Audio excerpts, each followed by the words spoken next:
This is Epic Console War Chronicles, a personal journey through the machines that defined our generation. Today, I'll start with Nintendo. Atari brought games into our homes, but Nintendo turned them into a way of life. It wasn't just a console, it was imagination, design, and dreams reborn. Over time, their systems evolved into several unique forms, each leaving its mark on gaming history. And today, we begin where it all truly started.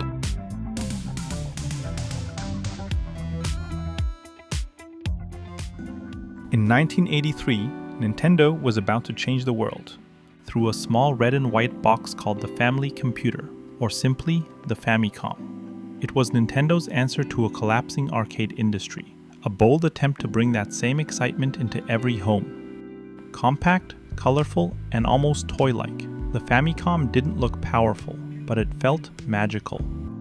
Inside was a modest 8-bit Ricoh 2A03 CPU, the same chip used in many arcade machines of the time. It featured two permanently wired controllers, with a small built-in microphone on the second one. A curious idea that few games ever used. Games loaded from the top through bright plastic cartridges, connecting to the family TV through an RF output.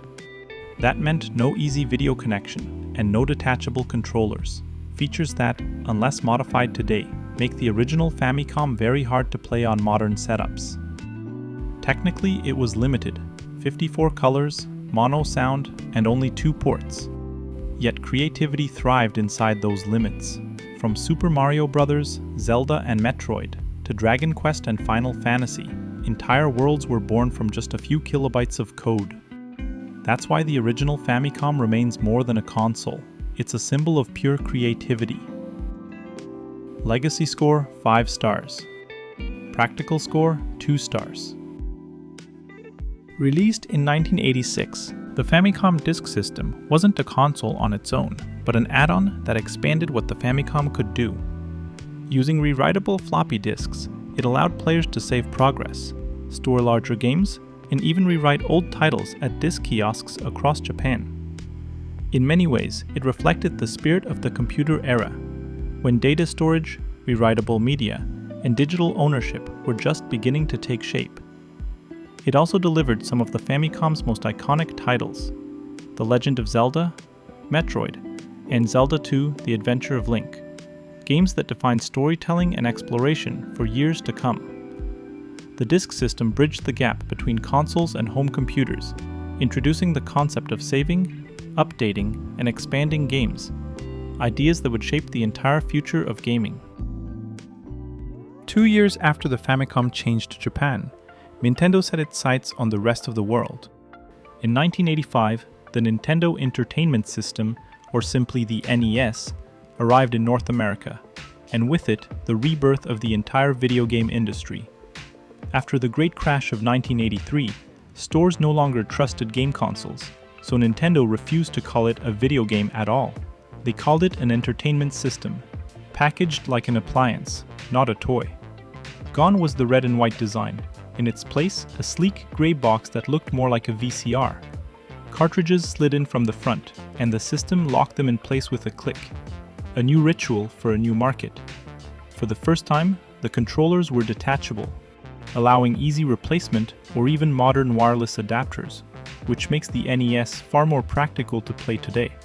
Technically, it was almost identical to the Famicom, sharing the same CPU and graphics chip, but this time with better RF shielding, stronger casing, and a front-loading mechanism that felt futuristic.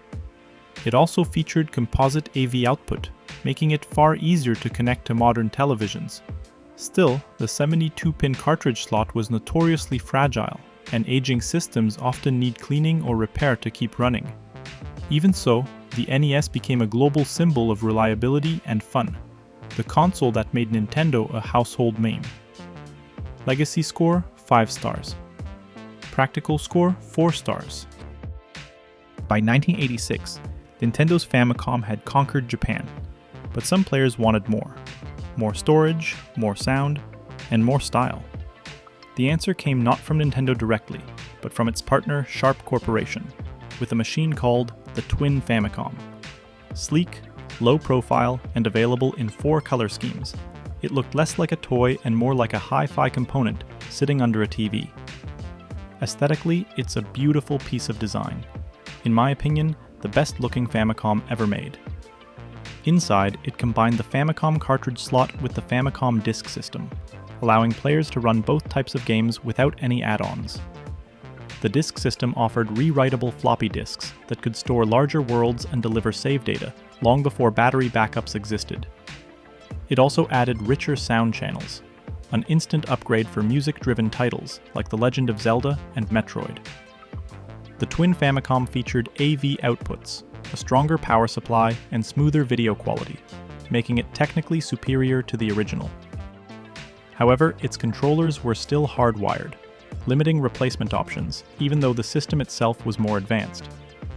For many Japanese families in the late 80s, this was the ultimate dream machine. Elegant, expensive, and ahead of its time. Decades later, it remains a collector's favorite for its design and sound quality. Legacy score, 4 stars. Practical score, 4 stars. A full decade after the launch of the original Famicom, Nintendo quietly released its final revision, the new Famicom, in 1993. By then, the Super Famicom was already dominating the market, and the 8-bit era was coming to an end. But this smaller, redesigned console felt like a love letter, a refined, modern farewell to the machine that started it all. Gone were the toy-like colors. The new Famicom adopted a clean, minimalist, two-tone design, smaller in size and built for function. For the first time, it offered detachable controllers, standard AV output, and a lighter, sturdier frame. From a design perspective, it was elegant and balanced, a subtle modernization that still kept the soul of the original. For players, it was the most practical Famicom ever made, easy to connect, easy to maintain, fully compatible with nearly a decade of existing games, and an excellent candidate for RGB modification, making it ideal for today's retro setups. It didn't sell as much as the original, but it represented the closing chapter of an era, the final echo of 8-bit dreams before gaming moved into the 3D age. Legacy score, 4 stars. Practical score, 5 stars. Before we end this episode, one more curious variant, the Sharp C1, a television with a built-in Famicom. Rare, stylish, and way ahead of its time.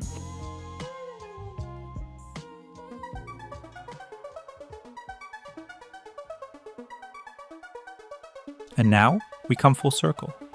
This is where it all began. The original 1983 Famicom, the very first production model with square rubber buttons.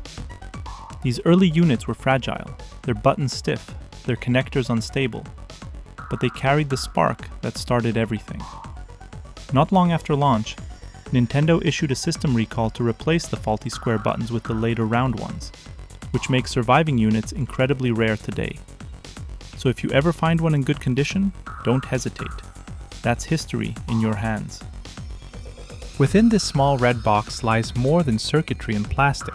It carries the DNA of everything that came after. The NES, the twin Famicom, the new Famicom, and, in a way, the very foundation of modern gaming itself. Holding it today feels less like gaming and more like reaching across time, to touch the moment when the imagination first met technology. These square buttons are more than just design. They are symbols of creativity, hope, and the endless curiosity that shaped an entire generation. From this little red box, an entire world of dreams was born, and the world of play would never be the same again. This is the first episode of Epic Console War Chronicles. If you'd like to see more, make sure to subscribe, and stay tuned for the next chapter in the history of play. Thanks for watching. See you next time.